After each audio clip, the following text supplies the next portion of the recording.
Assalamu alaikum and very warm good morning to all my dear students of class first. Students, today we are going to do the explanation of chapter number 8 where we live part 3. Students, before we have discussed in part 1 and part 2 about the different types of houses, different rooms in our houses. हमने different types of houses के बारे में पढ़ा था part 1 में and also about the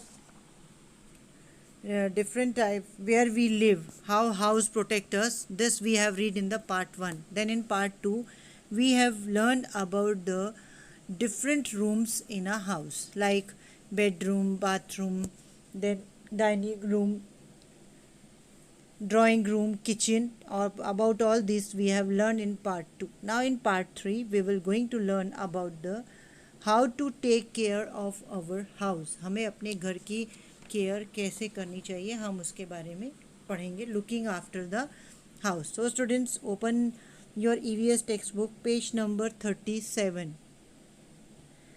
Looking after the house. It is important to keep our house clean. The house should also be sunny and airy. मतलब ये बहुत इम्पॉर्टेंट है कि हमें अपने घर को साफ़ रखना चाहिए. ओके, हमारा घर साफ़ होना चाहिए और उसके अलावा कैसा होना चाहिए? It should be sunny and Airy, मतलब उसमें सूरज की रोशनी आनी चाहिए और फ्रेश एयर घर के अंदर आनी चाहिए. Why it is necessary to be sunny and airy? Sunny होने से मीन्स सन की रेज आने से घर के अंदर we use to get the vitamin D हमें मिलता है. सर, एयर फ्रेश एयर होने से हमारा घर कैसा रहता है? It is very clean. Fresh air आने से हमारे अंदर जो घर के अंदर की जो एयर होती है वो भी फ्रेश हो जाती है. Okay students, so now you understand why it is important to keep our house clean and the house should also be sunny and airy. और घर में सूरज की रोशनी और हवा क्यों आनी चाहिए? Living in a clean house keep us away from disease. और हम जब साफ़ घर में रहते हैं ना तो हमें कोई भी बीमारी नहीं होती है. इसीलिए हमारा घर जो है सनी और एयरी होना चाहिए. उसकी वजह से भी हम बीमार नहीं पड़ते हैं. Do you know your address? Find out. आपको आपके घर का एड्रेस पता है? सबको पता होना चाहिए अपने घर का एड्रेस. अगर आपको नहीं पता है बेटा तो आप अपने मम्मी या पापा से पूछ के आप घर के एड्रेस को आपको मालूम होना चाहिए, क्योंकि उससे आप कभी अकेले हो या कभी आप स्कूल में आपको कोई लेने नहीं आ पाया तो आप किसी की भी हेल्प ले सकते हो. एड्रेस बता के किसी की भी हेल्प से आप अपने घर पे पहुंच सकते हो.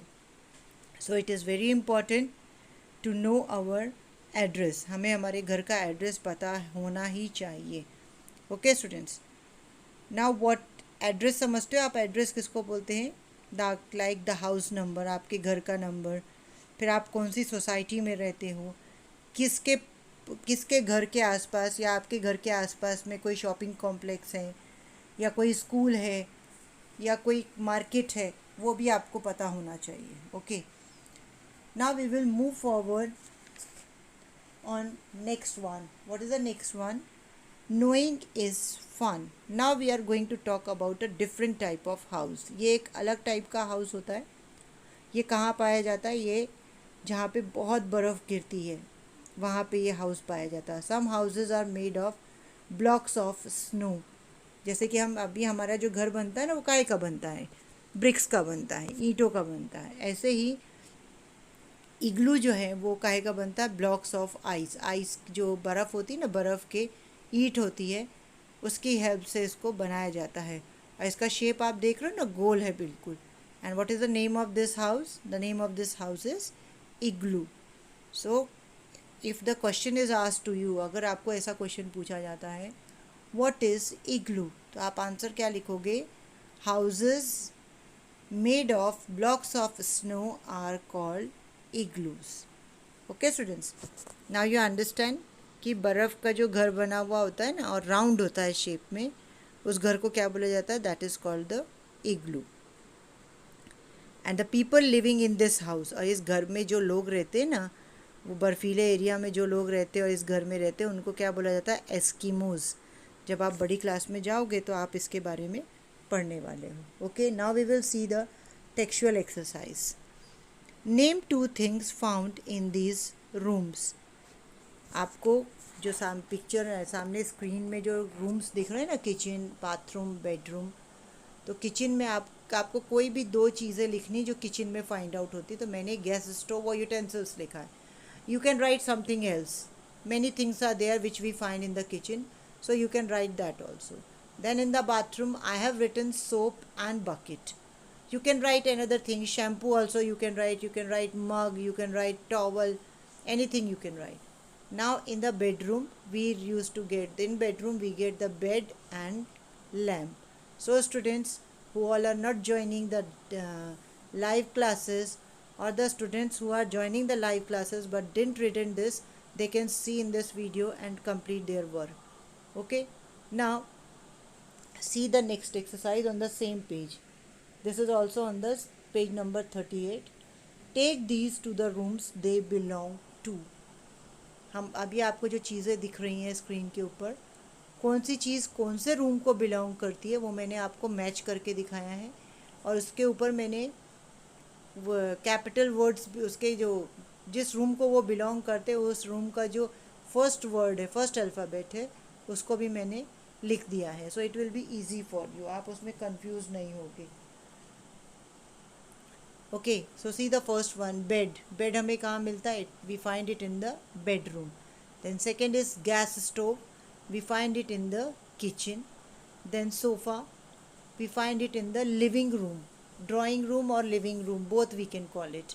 Then television in the living room, pressure cooker in the kitchen, and refrigerator also in the kitchen. Okay, so these are the things we are found in the different types of rooms. Now see next on page number 39. Look at the pictures. Should you throw the garbage outside or into the dustbin? We should not litter our surrounding. We should throw all the garbage in the dustbin. Now you can see the two pictures are there. In one picture the man is throwing all the garbage on the road, वो पूरा road के ऊपर फेंक रहा है. And in the second picture you can see that the man is putting all the garbage into the dustbin. So you can see in the picture, the first picture I have put a cross mark, means ये गलत है, this is wrong. And in the second picture I have written the correct mark, I have put the correct mark, means this is a correct one. So what we have to do, we should not throw the garbage near or around our house, and we should also not litter. Litter means थूकना. हमें अपने घर के आसपास में कचरा नहीं फेंकना चाहिए और ना ही हमें थूकना चाहिए. Why? Because it creates problem for us. We can suffer from the diseases because of the dirtness. Okay students, so now you understand that what is correct and what is wrong. Throwing the garbage on the road or by near your house is not a good habit, and throwing the garbage inside the dustbin, into the dustbin, it is a good habit. Okay students, so I hope you all have understood this chapter nicely, and if any queries you can ask me in the comment box, and I hope you all have got this chapter nicely. And students, again I am reminding you that still if you have not completed your CW, so please complete it, otherwise it will be very much problematic for you people to give the exam. क्योंकि अगर आपने लिखा ही नहीं होगा तो आप learn कैसे करोगे, और जब आपको लर्न नहीं होगा तो आप एग्ज़ाम्स की तैयारी कैसे, एग्ज़ाम कैसे देने दोगे. Now students, you all have got your syllabus, you all have got your timetable also. I hope you all have started preparing for your exam also. And students, you have to remember one thing, that complete the paper by your own. आपको अपने से ही paper लिखना है, आपको आपके parents की help लेनी है, पर लिखना आपको ही है. Okay, and one more thing, whatever drawing is given in the paper, try to draw by your own. Okay students, again I am repeating, whatever drawing is given in the question paper, term 1 paper, try to draw it by your own, as it will improve your drawing also.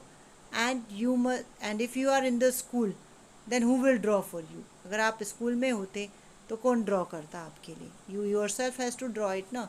So try to draw it, and I hope you will follow my instructions. Okay students, so take care of your health, complete your CWs, watch the videos, and also take care of your health. Allah Hafiz.